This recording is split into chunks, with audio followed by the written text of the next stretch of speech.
5, 4, 3, 2, 1.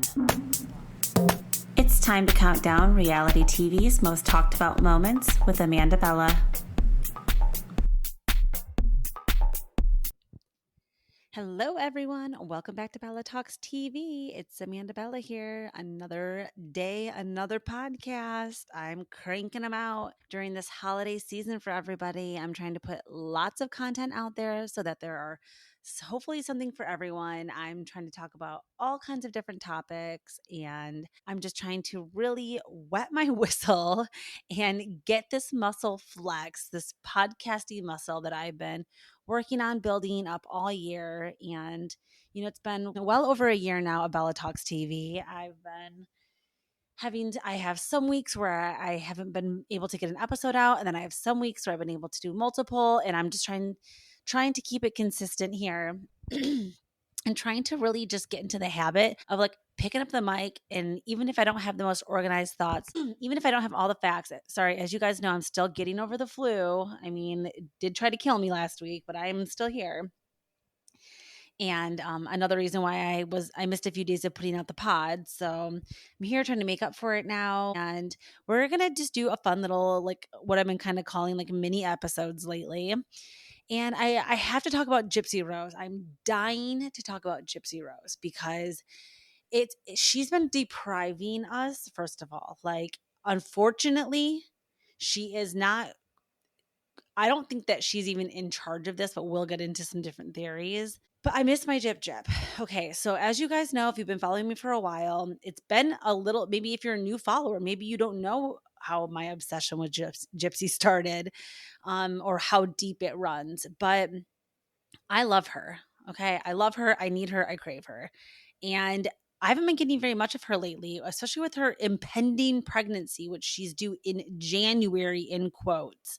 I say that in quotes because there's been a lot of speculation about when she actually got pregnant and when she was actually going to be due. And it's all been a very confusing timeline. Starting with the beginning of Gypsy, I mean, we all knew about the original story from Gypsy. So, what year did Gypsy murder Dee Dee? Allegedly. Okay, so June 14th, 2015 was when the body was found of Dee Dee Blanchard. So, as you guys know, the lore of Gypsy is that she was supposedly being manipulated and abused through Munchausen by proxy through her mother Dee Dee, full name Claudine Blanchard. They're from Louisiana. She is a cut off Louisiana girl. And they all have like those Louisiana accents. And it's been a very like interesting part of the Gypsy lore because we don't have a ton of pop culture and moments that are happening in Louisiana. Like this has been a different part of the country that we've been honed in on for now, 2015. I mean, 10 years. 10 years of Gypsy Rose. So Gypsy and her ex-boyfriend, Nick Godejohn, allegedly plotted to murder Dee Dee.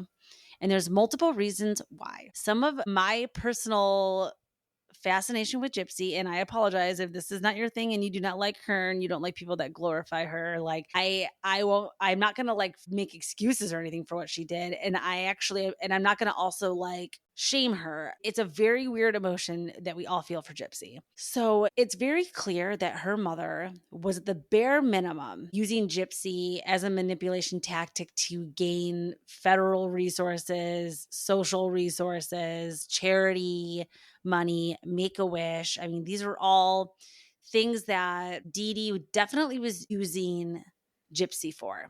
Now, a lot of the questions and unanswered mystery around the Dee Dee and Gypsy relationship is when exactly Gypsy became aware of the fact that her mom was using her, and then also not only when, but how Gypsy was able to get, like, did Dee Dee talk her into and explaining to her, this is what we do as a family, and this is what I need you to do, and this is how we make our money, and if you want to keep going to Disney and you want to keep getting houses built for us, like, you're going to have to keep along with it. Like, when she became a child that was being abused into being a consenting adult that was also co-conspirating with her. So that's a lot of the questions around Gypsy. Another question around Gypsy socially, morally, ethically is when she also lost her innocence as a young girl and became aware of her sexuality and began using that as another way for her to manipulate men, get things that she needs, and then eventually was able to actually use that part of her, personality, body, whatever part of that, to then get Nick to then allegedly stab Dee Dee, which again, there's mystery around whether or not Dee Dee helped with the stabbing and she just took advantage of Nick and said it was him and knew that he would take the fall for her, or if he did just do all of the killing on his own while Gypsy was in the other room, like she claims.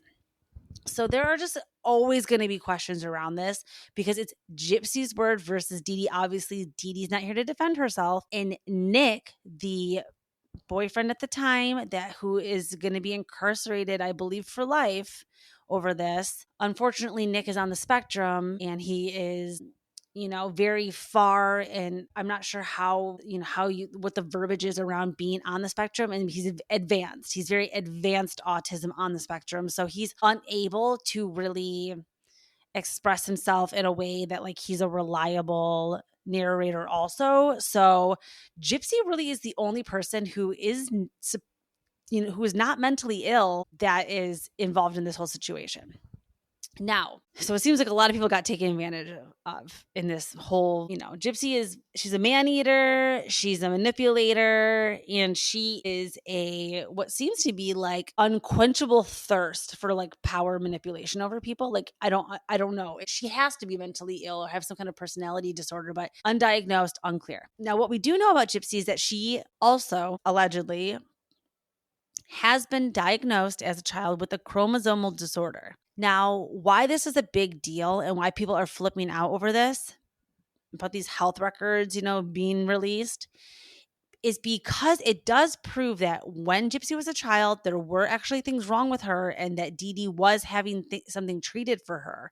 She wasn't just a totally normal, healthy kid that was being forced to do procedures and treatments. She actually did have some things wrong with her. The teeth especially were something that was a big part of it. The feeding tube. I mean, these are things that supposedly, allegedly, people that have this chromosomal disorder that Gypsy has would need this medical treatment.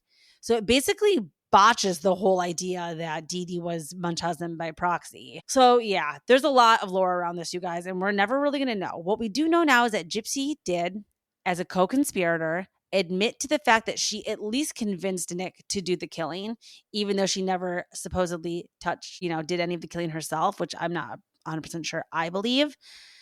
I think that she could have been involved somehow, some way. I don't think that she was just like in the other room the whole time. That's just me though. But she did admit to some of this, and the judge decided to, because of the circumstances and because of the lawyers that she had, they really were able to get the jury, everybody to believe this Munchausen by proxy story. And which I think is like half true. Like, I think that was like half she was sick and then half they were using it to get money. So two things can be true at the same time. Now we know Gypsy did admit to her fault in this and her part in this, and that's why she did eventually go to prison for 8 years.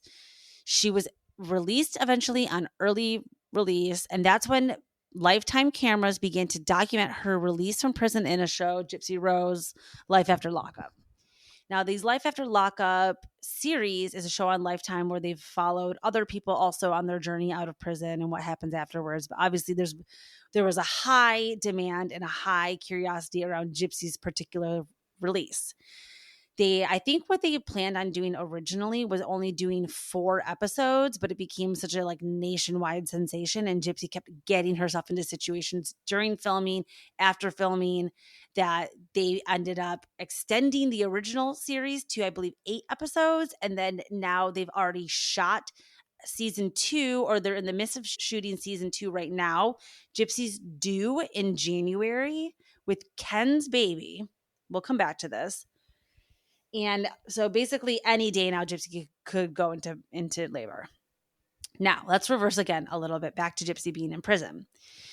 So part of Gypsy's parole is that she can no longer be in contact with Nick, any prisoners, any federal criminals are not allowed to talk to each other anymore when they get out or when they're on probation. It's all a violation of probation and parole and everything like that. So you can't be like going back to, you can't basically just can't, they want to try to keep you from going back to the street, back to the life that you're doing before and getting into the same trouble. Some deterrents out there to keep people from having, relapses and going back into prison. But we know, I think like 90% of people that come out of prison end up going back. So it's a really fucked system. Now with Gypsy, we know that if you guys, okay, a couple things here. I also watched in 2019 the Joey King, Patricia Arquette scripted series The Act on Hulu. This is like when Hulu first became a streaming platform, one of the first scripted television shows. And Joey King plays Gypsy Rose, and it is an 8-episode scripted series depicting everything that goes on from Gypsy from birth to the killing to going to prison. 10 out of 10 recommend, you guys. My husband watched it with me. We had just started dating. It was like the first time he came to visit me in Chicago, and it was like so hot outside. We couldn't even leave my apartment. It was like 9,000 degrees. So we just stayed in my air conditioning and watched Gypsy Rose for like a whole day. So that's really when it started for me. I became obsessed with her back in 2019. So 6 years of Gypsy for me, 10 years of Gypsy in total. So the scripted series, again, remember that came out when Gypsy was still in prison. This was like building a lot of hype for her to get released. Then all of a sudden, Gypsy gets reports of having, after the scripted show comes out, she's getting a lot of attention, and she is getting, I believe, a lot of letters written to her, fan mail, etc. And Gypsy starts to get a little bit like of an ego, starting to think like, wow, people really care about me. I'm going to be famous when I get out. Like you can just tell that she's becoming like aware of the idea that she's getting a lot of recognition outside of prison again. And she's getting called for interviews, and cameras are coming into the prison, and it's like all happening for her. And all of a sudden she gets the news that she's getting released early, and she will be released at the end of 2023 on Christmas. So 1 year ago, almost, we're getting to the day of Gypsy's release from prison. Now, when she was in there, again, she couldn't have contact with her ex, Nick. So Gypsy is somebody who desperately craves male attention and needs male, not only attention, but validation, and she needs to be able to flirt, and she's a sexual being, and she is very like alpha energy when it comes to her male relationships, but she likes to be submissive, and she's got like a very role play-y escapism side to her, because when she was doing all of this stuff and living with her mom, and when she was forced to be in the wheelchair and all this stuff when her mom was still alive, when Gypsy got old enough, she started to sneak having a Facebook page and sneak having a cell phone, and started like sexting with guys and going on webcams and really getting into like, she could never meet up with these guys, and she did eventually find ways to meet up with them. I will save some of the lore for you to go watch the Gypsy shows, because it does go over all of her like previous relationships with men, which is all, part of what makes her who she is today, which is still a very fascinating person living in this world that I'm going to continue to watch and like basically study. But so she's in prison, and she gets some pen pals, and this guy, Ken, apparently reaches out to her and finds her when she's in prison. To me, it's reading like Ken knew about her from being, down in Louisiana and knowing about her like socially and around there or whatever. And I don't know, maybe he just had a fascination with her, which, as we know, we're going to get into some questionable conversation here. So, allegedly Ken is not a straight male. So he's LGBTQI something, and he's had relations and other partners and stuff come forward. There are profiles that have been found. There have been texts that have been found, pictures that have been found, Facebook comments that have been found, etc. Your digital footprint goes deep. Now, again, if he's a bisexual man and he's really into Gypsy, like interesting choice. I personally think that Ken has been using Gypsy since the day that he reached out to her. I think he wrote to her in prison. He thought it would be funny. He maybe thought it would be a joke. Maybe it was a dare. Maybe him and his boyfriend at the time, like who knows? But when she started writing back and he started getting attention back from her, like I do think something happened with them. They bonded in some way, or they at the very least, like I think maybe Ken could have just like never, maybe Ken became afraid of, maybe when she was going to get out of prison, he became like afraid. I don't know. Nobody can explain like not only why just Ken would be attracted to her. No offense, Jebs. But why anybody, she's just not, I don't know, unless you're like really into like sick stuff, like the stuff that she would do with the webcams and the Suicide Girls and the wigs and the costumes, the stuff that she was doing on, unless you're like into that stuff, or you're into some like weird role playing stuff. Like, I don't know, maybe if you're basically, unless your freak matches Gypsy's freak, like, is somebody going to match Gypsy's freak? Ken was the one that answered the call. Like, it just does not make sense. What did make sense to me is that, okay, so Ken and Gypsy write to each other and date quite a while in prison, I think for like 2 years. He comes, he meets her, there's pictures of them together dating. Then Ken breaks up with Gypsy, supposedly because he believed that he wanted Gypsy to go on and live her life. Gypsy was probably getting very possessive. We know that she gets very, very like attached to her partners. I'm assuming that maybe it went too far with Ken, and Ken was like, I've got to like, I can't do this. I need to like break up with Gypsy and just like let her know. So he does. He breaks up with Gypsy while she's in prison. She is heartbroken. She believes that it's because she's not blonde and Ken likes blondes. She associates Ken with Ken and Barbie. She thinks that she's not a Barbie. She tries to razor blade her own hair off because it's brown in prison. And then that's when we ultimately start to see the transformation of Gypsy. Now, Gypsy, ultimately brokenhearted and everything, does eventually find love again when she receives a letter from another fan named Ryan Anderson. Ryan Anderson, another guy from Louisiana who reaches out to Gypsy, who I actually believe Ryan did have a crush on Gypsy, did believe in her somehow, some way, thought that she was like sweet. And then he also did probably think she was like a freak and maybe was like, okay, I kind of like match her freak too. I totally ship and believe in Ryan and Gypsy. I think that that was like a romance for the ages. They dated in prison. They get married in prison. And this was all leading up to Gypsy's release. And now Ryan is not exactly a Guido. He's not exactly Mike the Situation with like a 10, he's a big guy.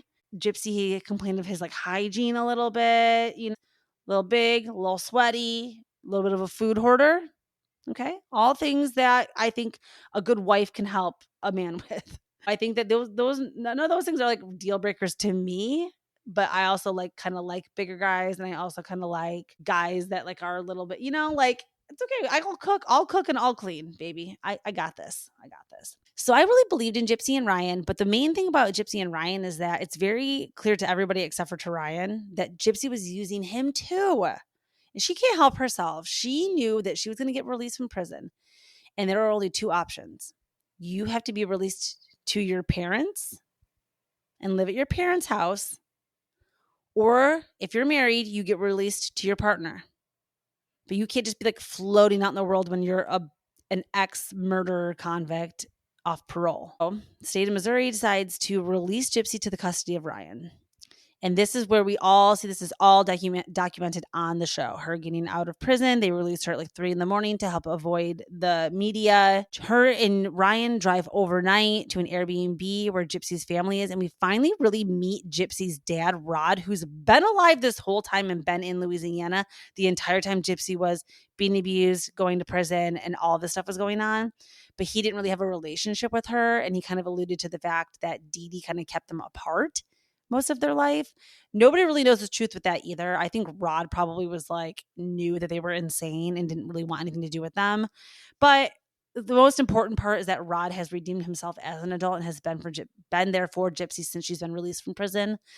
Now, people think that that could be for money, for the fact that she's going to have money, money and deals and all. People said the cameras were coming from Lifetime. Rod, do you want to film? We'll pay you $2,000 an episode. he fucking said yes.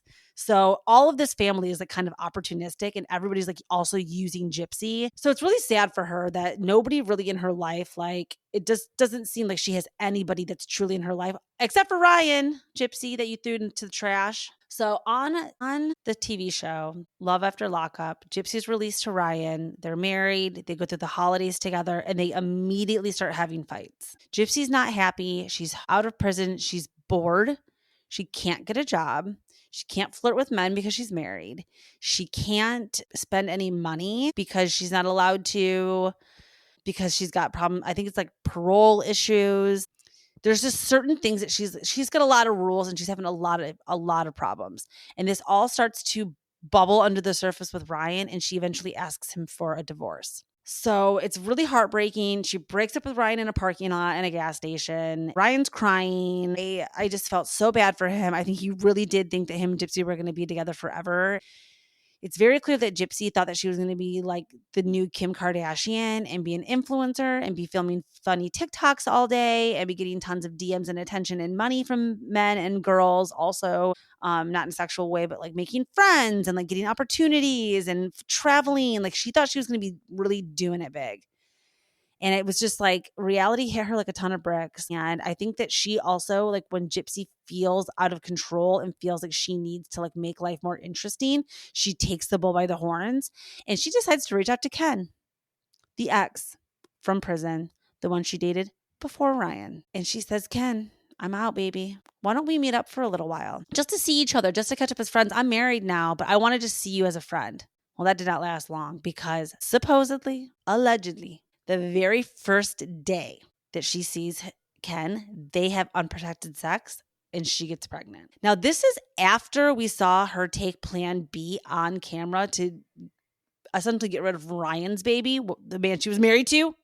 And now she's out here having unprotected sex with Ken while she's still married to Ryan. This was a huge deal. This like broke the internet for me. So now she's still, to this day, pregnant with Ken's baby. She's due in January. The timing does, I guess, somewhat align, but it is all still very confusing because Lindsay Hubbard, as you guys know from Summer House, she announced her pregnancy the same day as Gypsy, and she just had her baby a couple of weeks ago, like 2 weeks ago, and Gypsy still has like a month ? More to go. So really like the timeline and everything is not adding up. And it seems like Gypsy maybe faked that she was pregnant, or at least told people that she was, or acted like she was prior to it actually happening. But what, again, the mystery of Gypsy is did she convince Ken to get her pregnant? Did she just like have a feeling she was going to get pregnant? Did her and Ken have a plan to get her out of the... I just don't know. Because we know that she can hatch a plan. So to me, it's just confusing because it seems like she was acting pregnant, or at least talking like before she even knew that she was. So how did she know? Was she just banking on it? Was she just hoping? Now, the problem with Louisiana is that when you get pregnant when you're married to someone else, whoever you're married to's name is going to be considered the legal father of the child until you get a paternity test that is court ruled. And Gypsy tried to get an at-home paternity test during the pregnancy to prove to the public opinion and to everybody, I guess, that Ken was the baby daddy. Because there are a lot of questions about Ryan potentially being the baby daddy. And this whole time it being Ryan's baby. But supposedly, allegedly, it's not. I mean, apparently it's already been tested. But we know that just as of last week, after all of this, Gypsy and Ryan's divorce was finally finalized. They are finally divorced. So it's really good that that happened before the birth of the baby, because now we know no matter what, the birth of the baby the birth certificate will be Ken on there because she's divorced now. But we still don't really know what the truth is, if it's Ken's or Ryan's baby, until we see an actual court-ordered paternity test. But I don't know if the court's going to be able to rule for one anymore now that she's divorced. So are we ever going to know? Is this baby just going to like look like Ryan? We just don't know, you guys. We don't know. So as of now, she's divorced and she is single, but she's going to be planning on co-parenting with Ken. Her and Ken are not allowed to live together because she's on parole and her and Ken are not married. Her and Ken couldn't get married because she was married to Ryan this whole time. She's only been non-married for 1 week. But the streets are saying that her and Ken are not together and that they are going to be co-parenting the baby, but that there was a lot of stress around the relationship and Gypsy has a high-risk pregnancy. So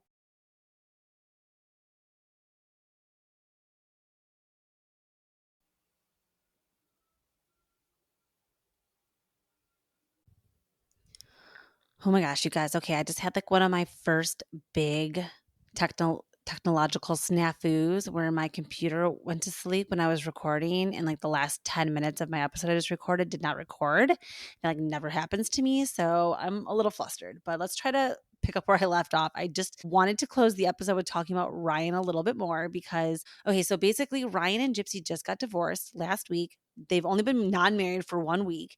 And because Gypsy and Ryan, all the money that they were making together when they were still married was all community property between them, Gypsy was still acting on a fool on social media, doing tons of lives with Ken. Like millions of people would tune in for these lives to basically dissect every little way that like Ken and Gypsy would look at each other or fight with each other or the way that they would respond to each other. Because it just always seemed like Ken like fucking hates Gypsy. And it was always very confusing, like why he's choosing to be with her, have a baby with her. He's been like pursuing her for years. It just does not make any sense. And Ryan too, like we need updates from Ryan. Like, is he going to be okay? Like, is he heartbroken still? Is he doing okay without Gypsy? Like, hopefully they're saving all of this juice for the TV show and the second season of the Lifetime show when it comes out. But like, I need to know. I need to know like the current status of them because now since Gypsy and Ryan were like, okay, I'm not, they didn't want to continue to make a bunch of money that they then had to split with each other. So they pretty much like froze each other out on TikTok. Gypsy was like, I'm not posting and doing lives anymore. Ryan also was like, okay, I too am not going to. And so they both basically stopped doing TikToks, using their TikToks and posting anything on there and monetizing, which to me is a big mistake. Like you got to strike while the iron is hot, you guys. Like who cares if you split the money? Like just get to work. Get to work, both of you. I know Ryan is a teacher and that's like one of the reasons I really respect him is because he does have a real job educating the youth of America out there. And he does seem like a good person actually and like a pillar of his community. But unfortunately for Gypsy, not so much. She can't just go out and get a regular job. So she needs to be finding things to making money and she's got to, care for little Aurora because I don't think Ken really works or does anything either. Doesn't I love when Ryan does go on live and he talks shit about Ken and he'll be like, "Yeah, Ken's balding. Ken doesn't have a job." Like I love when Ryan talks shit about Ken. I live for a Ryan Anderson TikTok live. I need it. I crave it. So pretty much that's what's been going on with them. Like I just am desperate for updates from them. Now Gypsy's going to be due within the next couple of weeks. And there's again, just so much controversy around the fact that we don't have an actual paternity test proving that it's not Ryan's baby. Because we know that Ryan and Gypsy were actively having unprotected sex prior to the divorce. And even when Gypsy goes to move out of their home, her and Ryan's shared apartment, there are baby clothes in the closet. So did she just know hell or high water, I'm getting pregnant this year and it's going to be with you or with Ken or something's going to happen? I don't understand. Like I need answers. I need answers to whose baby this is. I do not believe it's Ken's. I'm sorry. I just don't believe it. I don't believe that they just had sex like one time unprotected. I think that they did have sex one time unprotected, but she was already pregnant from Ryan. So then when she took the pregnancy test, she thought, oh my God, it was Ken's, but really it was Ryan's. And she's no, but then she would be further along than she really is. We don't really know when her real due date is. I mean, there are just so many questions. So I'm on the edge of my seat, really waiting for the birth of Aurora Raina Yerker. I need all the answers. I need the paternity test. I need to know. I mean, Gypsy, now that her and Ryan are divorced, in what states in her parole she cannot live alone. So she's back home living with her dad and her stepmom, Christy, where she will be having the baby and where she will be co-parenting out of that home with Ken. Ken was allegedly, were on the street staying at Gypsy's house with Rod and Christy and everybody. Supposedly, he's been spending some time with her there, but I guess because she's considered high risk and Gypsy's feeling a lot of stress, probably around the fact that she doesn't know who the father of her baby is, and also around the fact that she can't monetize and make TikToks anymore. And I think that she's just like probably going through a really crazy mental phase in her life right now. And I think that her social media was taken away from her probably to keep us from getting like more insane videos from her. So I think that she's just on lockdown pretty much, and we're just not going to know right now. But I'm dying for the next season of this series. So thanks for being here. I know that I probably like missed some parts that I re-recorded that didn't get saved. Sorry if the end of this episode is a little janky, but I appreciate you all going down this Gypsy Rose memory lane with me. And stay tuned. Hope you're following me at Bella Talks TV because you guys know I will be talking about the birth of this child as soon as it happens. Wishing you a safe birth of your child and labor and everything, Gypsy. I hope that this brings us many years of fighting with Ken on national TV for us to watch. Okay, love you, girl. Ciao, Bellas. Have a great day. I'll be back soon with another episode tomorrow. Bye.